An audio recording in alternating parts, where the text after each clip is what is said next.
नमस्कार साथियों, सभी को वंदे मातरम, जय हिंद। होपफुली आप सब ठीक होंगे।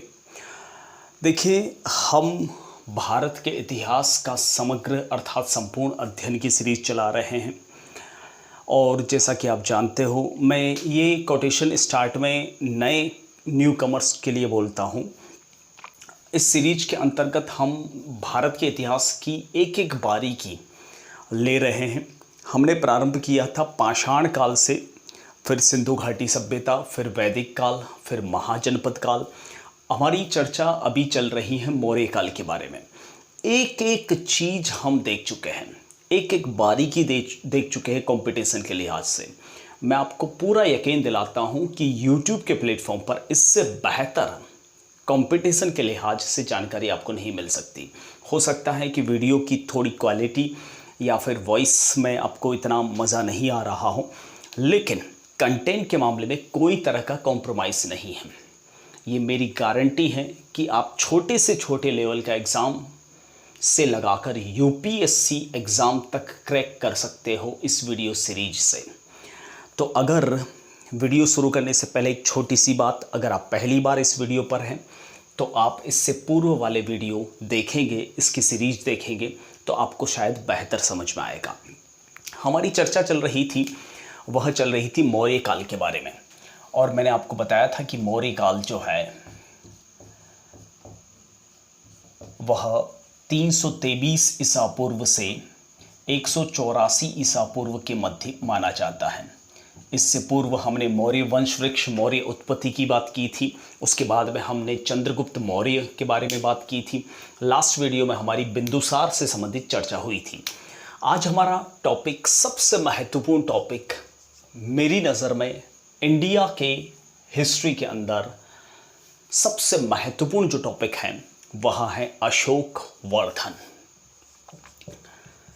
अशोक वर्धन के बारे में पिछले वीडियो में थोड़ी सी चर्चा मैंने कर ली थी, जैसे इनकी उपाधियों की चर्चा, इनके शासनकाल की चर्चा और इनसे रिलेटेड कौन कौन से महत्वपूर्ण कंटेंट्स एग्ज़ाम के योग्य हैं, ये सारी चर्चाएं हमारी हो चुकी थी। अशोक वर्धन का मोटे तौर पर समय है 273 ईसा पूर्व से 236 ईसा पूर्व। अगर आपको ये उल्टी डेटों का चक्कर समझ में नहीं आ रहा है तो मेरा प्रारंभिक वीडियो देखिएगा, सबसे पहला वीडियो इस सीरीज में, आपको सारा ये खेल समझ में आ जाएगा। अशोक वर्धन के बारे में मैंने आपको कहा था कि इनको देवानाम पीय पीय दशानाम भी कहा जाता है, इनको वर्धन भी कहा जाता है। क्यों कहा जाता है ये भी चर्चा हमारी हुई थी। देवानाम पीय पीय दशानाम, चंट अशोक भी कहते हैं इन्हें। लेकिन मैंने जाते जाते लास्ट क्लास में कहा था कि हम पढ़ते ज़रूर हैं, मेहनत में हमारी कोई कमी नहीं है, किसी भी प्रकार की कमी नहीं है। आपने भी बहुत मेहनत की होगी, लेकिन ये समझ में नहीं आता कि पढ़ना क्या है। आपने देखा होगा कि अशोक वर्धन मतलब एग्ज़ाम में छप गया, समझो, आएगा नहीं कह रहा हूँ, छप गया है आपके एग्ज़ाम में। लेकिन क्या सारा ही अशोक इम्पोर्टेंट है? मुद्दा ये है, नहीं, सारा अशोक महत्वपूर्ण नहीं है। अशोक में सबसे महत्वपूर्ण जो चीज़ है उसको तो हम नहीं पढ़ते, फालतू की चीज़ों की चर्चा कर लेते हैं, और इसी वजह से कहीं ना कहीं कंपटीशन एग्ज़ाम में हमें मुश्किलें पेश आती हैं। सबसे पहले बात कर लेते हैं अशोक के शिलालेखों से रिलेटेड। शिलालेख और रॉक एडिक्ट, हिंदी में बोले तो शिलालेख। शिला यानी पत्थर पर लिखे गए लेख अर्थात शिलालेख। ये शिलालेख अभिलेखों की श्रेणी में आते हैं। मैंने पहले ही वीडियो में समझा दिया था कि अभिलेख, शिलालेख और प्रशस्तियाँ क्या होती हैं, ठीक है। शिलालेख में सबसे पहले हम चर्चा कर लेते हैं अशोक के 14 वृहद शिलालेख। समझना और समझाना बहुत हार्ड होता है ऐसी चीज़ों को, इस कारण से मैंने बहुत सारों को देखा है यहाँ से सीधा शॉर्टकट पकड़ लेते हैं। लेकिन फ्रेंड्स, ये बात एग्जामिनेशन बोर्ड को भी पता है कि आप किस टॉपिक से शॉर्टकट पकड़ते हैं, और शायद यही वजह है कि सबसे ज़्यादा घेराव भी यहीं से होता है। लेकिन मेरी शॉर्टकट वाली आदत नहीं है। अशोक के 14 वृहद शिलालेख, जो कुल 8 हैं। कंफ्यूज हो गए? सब होते हैं। समझो इस चीज को, पहली और अंतिम बार समझोगे कि ये चीज क्या है। 14 वृहद शिलालेख यानी 14 बड़े शिलालेख, जो कुल 8 हैं। अब आप सोच रहे होंगे कि मैं कह रहा हूं 14 और फिर कह रहा हूं 8, ये क्या चक्कर है? तो समझना। मान लीजिए एक शिलालेख अशोक ने लिखवाया अहमदाबाद में, एक लिखवाया मुंबई में, एक ऐसा शिलालेख लिखवाया दिल्ली में, एक ऐसा शिलालेख लिखवाया जयपुर में। ठीक है, जो यहां शिलालेख लिखा है, पहला लेख, वैसा का वैसा यहां पर भी है, वैसा का वैसा पहली लाइन यहां पर भी है, वैसी की वैसी यहां पर भी है, जैसी दूसरी लाइन यहां पर है वैसी की वैसी दूसरी लाइन यहां पर है, दूसरी यहां पर है, दूसरी यहां पर है। ठीक है, ऐसे ऐसे करके 14 लाइनें हैं सारे शिलालेखों पर, सेम टाइप की, सेम अर्थों वाली। ऐसी कुल जगह 8 हैं। ठीक है, यानी कुल 8 जगहों पर अशोक की 14 राज आज्ञाएं यानी 14 लेख, इसे कहते हैं 14 वृहद शिलालेख। अब ये चीज मैं आपको पहले नहीं समझाता तो आपको अशोक पढ़ने में भी परेशानी होती, ये फैक्ट है। ठीक है, ये चीज नहीं समझाता और 8 लिखता तो आप शायद ये सोचते कि सर को आ नहीं रहे हैं। ठीक है, तो 14 शिलालेख अर्थात अशोक की 14 राज आज्ञाएं, जिसे धर्म से संबंधित हैं, इसलिए अशोक के धर्मादेश भी कहा जाता है। धर्म से संबंधित दिए गए आदेश, जिन्हें धम्म लिपियां भी कहा जाता है, जो कुल मिला के कितनी है? 14। कितनी जगहों पर?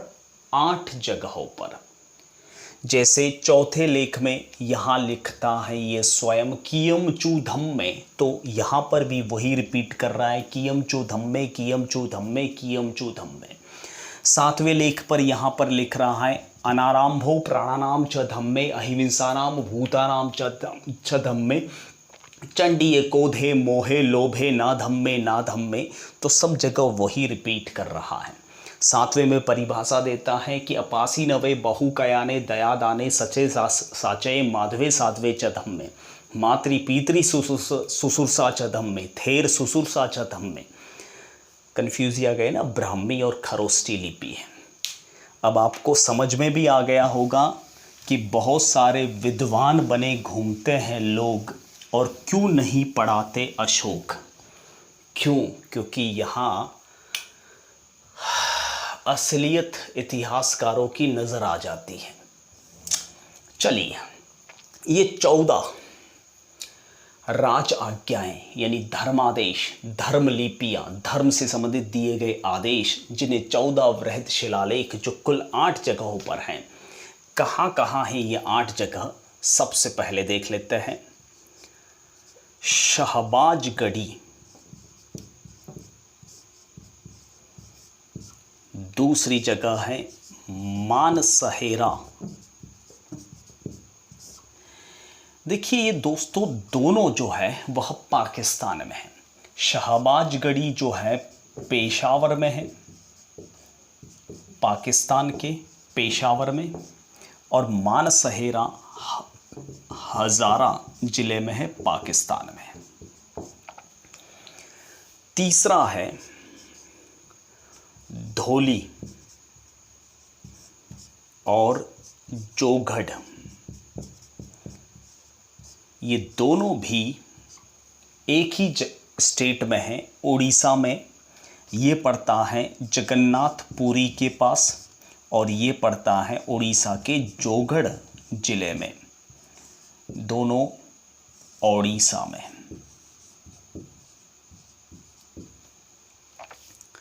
नेक्स्ट है सोपारा,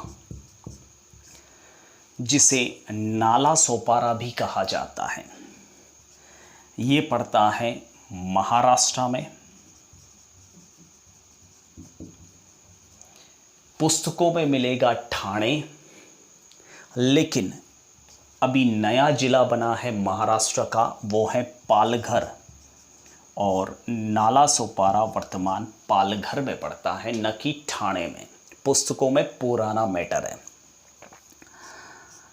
नेक्स्ट है कालसी। ये कालसी है देहरादून में, यूके, यूनाइटेड किंगडम नहीं, उत्तराखंड। एक है गिरनार, ये है जूनागढ़, गुजरात में। और एक है एर्रगुडी, ये है कुर्नूल, आंध्र प्रदेश में।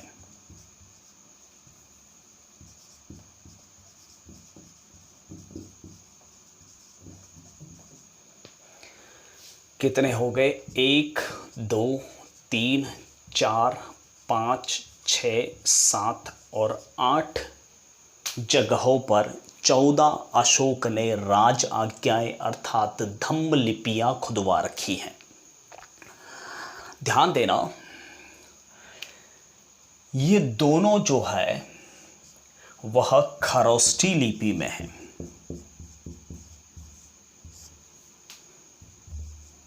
खरोष्ठी लिपि जो है वह उर्दू की तरह राइट टू लेफ्ट जाती है, फिर देवनागरी यानी हिंदी की तरह लेफ्ट टू राइट होती है, फिर उर्दू की तरह राइट टू लेफ्ट होती है, फिर लेफ्ट टू राइट होती है, यानी नीचे से ऊपर लैंग्वेज जाती है खरोष्ठी। ये जो है 6, ये 6 के 6 जो है वह ब्राह्मी लिपि में है, और ब्राह्मी लिपि जो है वह खरोष्ठी की तरह, देवनागरी हिंदी की तरह ही है, जो लेफ्ट टू राइट सीधे लिखी जाती हैं, इस तरह से ऊपर से नीचे की ओर। ठीक है, सीधा सवाल, शानदार सा सवाल। अगर छोटे लेवल का एग्ज़ाम हुआ, एक तरफ शिलालेख देंगे, दूसरी तरफ लोकेशन, ये वाली पाकिस्तान, ओडिशा, महाराष्ट्र, गुजरात, आंध्र प्रदेश, मिलान करना होगा। बड़े लेवल का एग्ज़ाम हुआ तो एग्जैक्ट लोकेशन तक जाया जा सकता है, लिपियाँ पूछी जा सकती हैं। ठीक है, देखिए जैसा यहाँ पर 14 लाइनें हैं, एक बार मैं फिर से समझा दूँ, वैसी की वैसी 14 लाइनें यहाँ पर हैं, वैसी की वैसी यहाँ पर हैं। हाँ, थोड़ी लिपि अलग है लेकिन मीनिंग वही है, वैसी की वैसी 14 14 14 है। ठीक है, बाकी ये जितने भी शिलालेख हैं उनकी बहुत सारी लाइनें खत्म हो चुकी हैं। कोई कोई लेख तो ऐसा है जो पूर्णतः खत्म हो चुका है, जैसे सोपारा पूर्णतः नष्ट हो चुका है।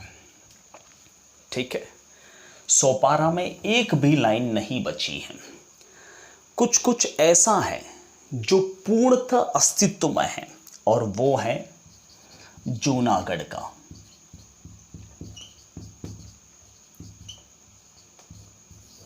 ठीक है, जो कि गुजरात में है, गिरनार में। ठीक है, गिरनार जूनागढ़ लेक।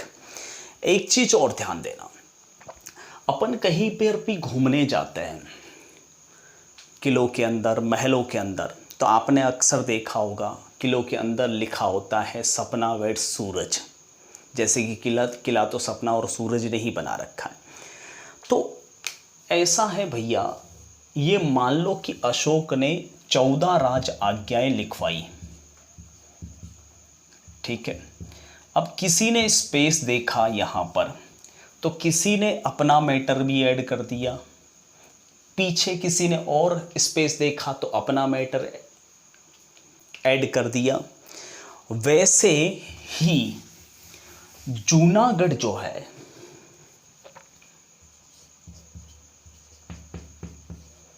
गिरनार में,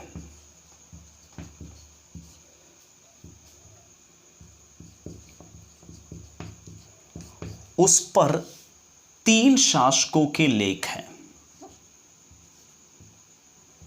पहला शासक अशोक ने लिखवाया तो अशोक का है।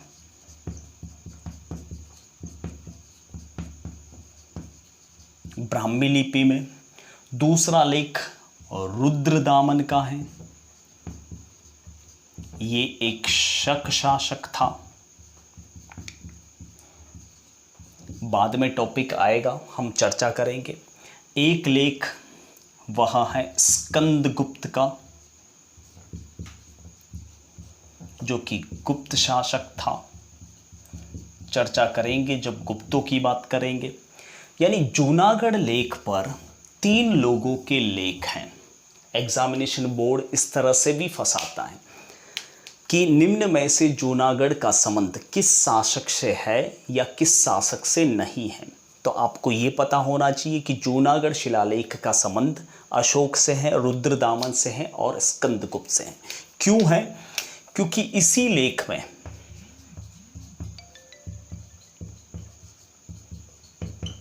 सुदर्शन झील का वर्णन है। सुदर्शन झील बहुत ही महत्वपूर्ण है, वेरी वेरी इंपॉर्टेंट है। बौद्ध संगीतियों की तरह बार बार आती है एग्जाम में, एसएससी तक को नहीं छोड़ती। ये सुदर्शन झील क्या है, किसने बनाई और कहाँ है? सौराष्ट्र में है, वैसे मैं बता देता हूँ। गुजरात में, सॉरी सौराष्ट्र में क्या, कच्छ में है। किसने बनवाई, ये सारी चर्चाएं और कब कब इसमें क्या परिवर्तन हुआ, ये सारी चर्चाएं मैं अलग से वीडियो बना के या टॉपिक के अंदर दूंगा, जो हमारे साथ साथ हम चलेंगे तब बात करेंगे इसके बारे में। तो एक बार इसका स्क्रीनशॉट ले लीजिए, फिर हम आगे की चर्चा आगे बढ़ाते हैं।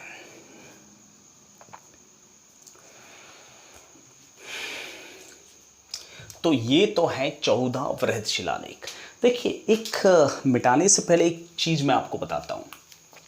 अक्सर आपने पुस्तकों में पढ़ा होगा कि अशोक ने कलिंग युद्ध किया, वहां के शासक नंदराज खारवेल को हराया, और अशोक इस बात का उल्लेख अपने 13वें शिलालेख में करवाता है। तो हम वहां पर पुस्तकों में कंफ्यूज हो जाते हैं कि ये 13वां क्या है। ठीक है, अपन सोचने लग जाते हैं, जो वास्तव में जिसमें कोई इतिहास की ABCD नहीं आती फिर भी इतिहास पढ़ा लेता है या पढ़ लेता है, तो वो यही सोचता है कि 13वीं जगह पे कहीं पे होगा। समझ गए ना, 13वां का मतलब क्या हुआ? इन 8 जगहों पर जो 13वां पैराग्राफ है उसमें अशोक ने कलिंग युद्ध का वर्णन किया है। यानी कलिंग युद्ध का वर्णन कहाँ कहाँ है? शहबाजगढ़ी में 13वां लेख, मानसहेरा में 13वां लेख, धोली, जोगड़, सोपारा, कालसी, गिरनार, एरगुडी में भी 13वां लेख। Getting my point? चलिए आगे बढ़ते हैं। ये तो थे अशोक के।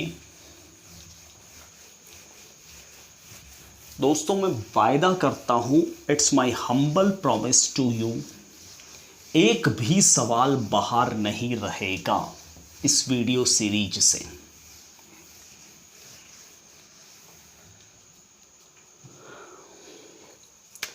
अब बात करते हैं अशोक के लघु शिलालेखों के बारे में। बहुत हैं, कमी नहीं है लघु शिलालेखों की, यानी छोटे लेख।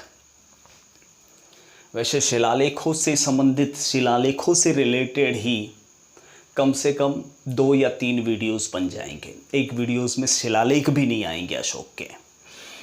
जहाँ से ज़्यादा पढ़ाना है मुझे पता है, जहाँ से कम पढ़ाना है, कम से कम मेरे सब्जेक्ट में तो मुझे जानकारी है, और पढ़ाने वाले को कम से कम ये जानकारी तो होनी चाहिए कि क्या आएगा, कितना आएगा और क्यों आएगा, और वही कोच कहलाना चाहिए। लघु शिलालेख बहुत सारे हैं, लेकिन मैं आपको कहूँगा कि सारे याद ना करें और करने की कोशिश भी ना करें, नहीं होंगे।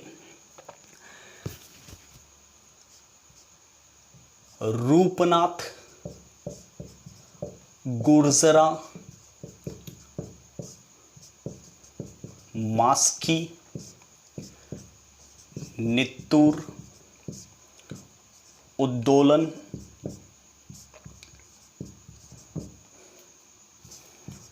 पालकी गुंडू, महास्थान, निगलीवा या निकाली सागर,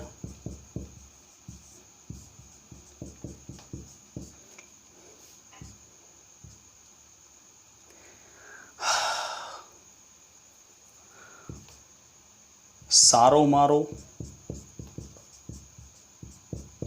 गोबी मठ,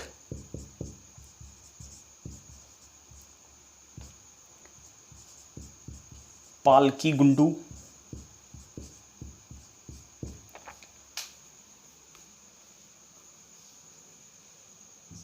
सांची, भाबरू,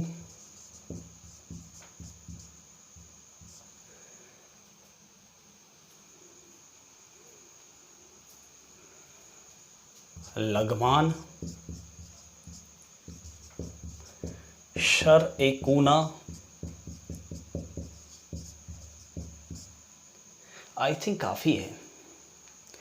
देखिए, इसमें से कौन कौन सा आपके लिए महत्वपूर्ण है वो ध्यान देना। रूपनाथ मेरे ख्याल से आपके कभी काम नहीं आएगा, ठीक है। वैसे मध्य प्रदेश में है, सागर जिले में। गुर्जरा भी एमपी के अंदर है। मास्की जो है कर्नाटक में है। देखिए, मास्की, नित्तूर, उद्दोलन और गुर्जरा, ये तीनों क्रमबद्ध जो है, ये इसलिए महत्वपूर्ण है कि अशोक ने सारे शिलालेखों पर, अशोक ने सारे शिलालेखों पर देवानाम पीय दशानाम उसकी उपाधि लिखवाई।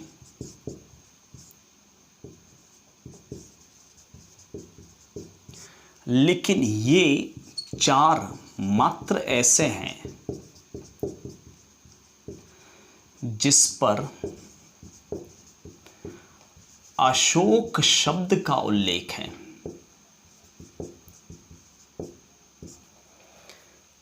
ठीक है, तो अशोक शब्द का उल्लेख जो है वह गुर्जरा, मास्की, नित्तूर और उद्दोलन, जिसे उडेगोलम भी कहा जाता है। इतना याद रखना है आपको। लोकेशन वाइज याद करोगे तो फंस जाओगे। महाज्ञानी नहीं बनना है, हमें एक अच्छा कॉम्पिटिटर बनना है। महास्थान है बांग्लादेश में। निगलीवा है नेपाल में। एक और ऐड कर लेता हूं, पीपर हवा नेपाल में। सारो मारो जरूरत नहीं पड़ेगी। गोबी मठ, पालकी गुंडू जरूरत नहीं पड़ेगी। भाबरू है जयपुर राजस्थान में, बैराठ में। ठीक है, लगमान और शरे कोना है वह है आपके अफगानिस्तान में। पीपर हवा है बिहार में। देखिए, हम यहाँ से एक तो गुर्जरा, माशकी, नित्तूर, उद्दोलन उठा लेते हैं 4, क्योंकि इस पे अशोक शब्द का उल्लेख है। महास्थान उठा लेते हैं, निगलीवा उठा लेते हैं, भाब्रू, लगमान, शर ए कोना और पीपर हवा उठा लेते हैं। अब इसको मैं क्यों उठाना चाह रहा हूं, क्योंकि सवाल इस तरह से भी बनाया जा सकता है कि भारत के बाहर, बनाते भी हैं, वर्तमान भारत से बाहर शिलालेख तो 2 तो पहले आ चुके हैं आपके सामने, शहबाजगढ़ी और दूसरा है मानसहेरा और तीसरा हो गया महास्थान जो कि बांग्लादेश में है, चौथा हो गया निगलीवा और पांचवा हो गया निगलीवा या निगाली सागर और पांचवा हो गया लगमान और छठा हो गया शर ए कोना। ये 6 लेख हैं जो भारत से बाहर हैं अशोक के। किसी को स्क्रीनशॉट लेना है ले लीजिए, फिर हम आगे बात करते हैं। चलिए,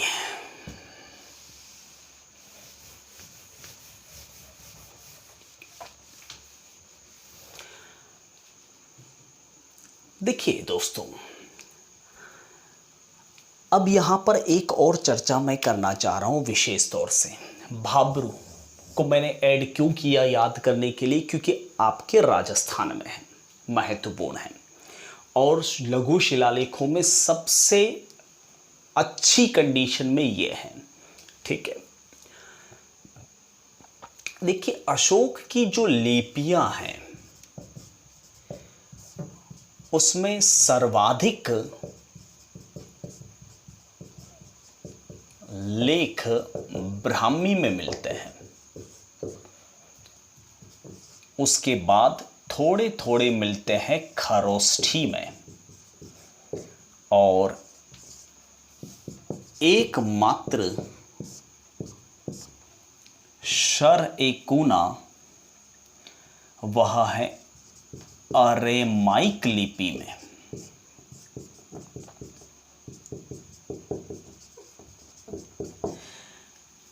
देखिए, ब्राह्मी मैंने बताई आपको, जो right to left to right Kharosthi, नीचे से ऊपर सर्पिलाकार।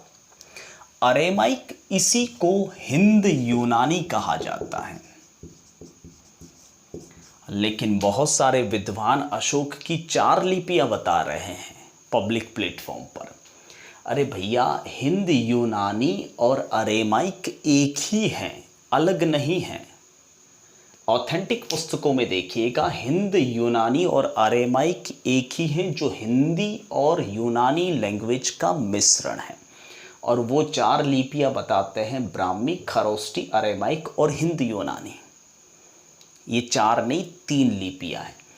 यहाँ से एक चीज़ और क्लियर हुई कि सर ए कोना जो कि अफगानिस्तान में है वह एकमात्र अरेमाइक लिपि का शिलालेख है। पीपर हवा एक स्तूप भी है और एक लेख भी है उसके ऊपर। यह सबसे प्राचीन है,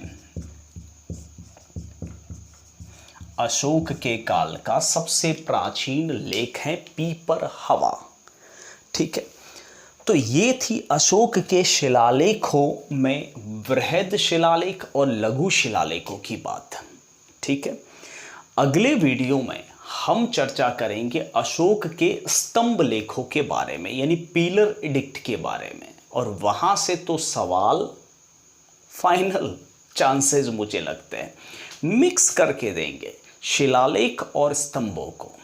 लोकेशन पूछी तो मिक्स करेंगे और लोकेशन नहीं पूछी तो स्तंभों के ऊपर तो नया नाटक एक और भी करेंगे। कौन से स्तंभ पर कौन से पशु की आकृति है, अक्सर देखा होगा आपने, फिर भी इग्नोर करते हैं, फिर भी जंप करते हैं, पढ़ने वाले भी और पढ़ाने वाले भी।